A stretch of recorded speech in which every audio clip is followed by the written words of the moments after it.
ರಾಚೋಟಿ ಶಿವಾಚಾರ್ಯ ಮಹಾಸ್ವಾಮಿಗಳ ನಾಮಾಂಕಿತ ಮಂಗಲ ಭವನದ ಲೋಕಾರ್ಪಣೆಗಾಗಿ ಪೂಜ್ಯ ಶ್ರೀ ಅಭಿನವ ರಾಚೋಟಿ ವೀರ ಶಿವಾಚಾರ್ಯ ಮಹಾಸ್ವಾಮಿಗಳ ದಿವ್ಯ ಸಾನ್ನಿಧ್ಯದಲ್ಲಿ ಪೂರ್ವಭಾವಿ ಸಭೆ ಇಂದು ನಡೆಯಿತು.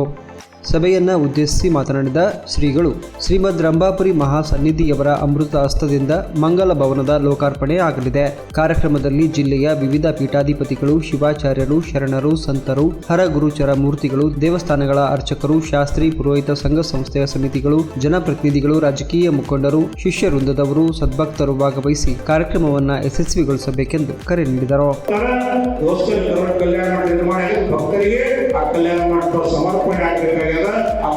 ಎಲ್ಲರೂ ತಮ್ಮ ತಮ್ಮ ಅಭಿಪ್ರಾಯವನ್ನ ವ್ಯಕ್ತಪಡಿಸಬೇಕು.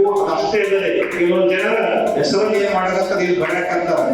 ಎಲ್ಲ ಜನರ ಹೆಸರನ್ನು ಬರ್ಲಿಕ್ಕೆ ಕೆಲವೊಂದು ಜನರ ಹೆಸರನ್ನು ಉಳಿಬಹುದು. ಉಳಿದವರು ಯಾರು ಕೂಡ ಸಿಟ್ಟಾಗಬಾರ್ದು. ಯಾಕಂತ ಕೇಳಿದ್ರೆ ಈ ಕಾರ್ಯಕ್ರಮ ಯಾರ ಕಾರ್ಯಕ್ರಮವೇ ನಾವು ಯಾರಿಗೆ ಮಾಡೋದು?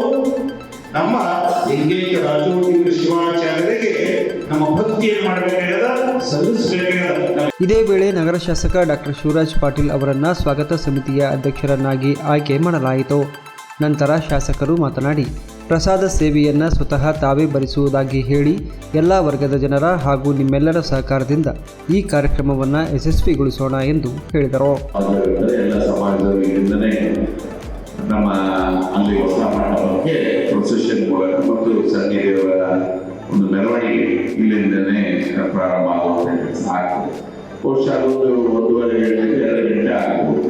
2 ಗಂಟೆ ಆದ್ಮೇಲೆ ಅಲ್ಲಿ ವೇದಿಕೆ ಕಾರ್ಯಕ್ರಮ ಶುರು ಮಾಡಿ ಅದು ಬಹುಶಃ 2 ಗಂಟೆಗೆ 2.5 ತಾಸಿನಲ್ಲಿ ವೇದಿಕೆ ಕಾರ್ಯಕ್ರಮ ಆಗ್ತದೆ. ಈ ಸಂದರ್ಭದಲ್ಲಿ ವೀರಶೈವ ಸಮಾಜದ ಜಿಲ್ಲಾಧ್ಯಕ್ಷ ಶರಣು ಭೂಪಾಲ್ ಲಾಡಗೌಡ, ದೋದ್ರಬಂಡಿ ಮಲ್ಲಿಕಾರ್ಜುನ್, ವೀರಭದ್ರಪ್ಪ ಅಂತರಗಂಗಿ, ವೆಂಕಟಾಪುರ ಷಣ್ಮುಖಪ್ಪ, SL ಕೇಶವರೆಡ್ಡಿ, ಗಿರಿಜಾಶಂಕರ್ ಶಿರ್ವಾರ್, ದರೂರ್ ಬಸವರಾಜ್ ಪಾಟೀಲ್, ಕಡಗೋಲ ಆಂಜನೇಯ ಸೇರಿದಂತೆ ಇತರೆ ಮುಖಂಡರುಗಳು ಮತ್ತು ಮಠದ ಭಕ್ತಾದಿಗಳು ಉಪಸ್ಥಿತರಿದ್ದರು.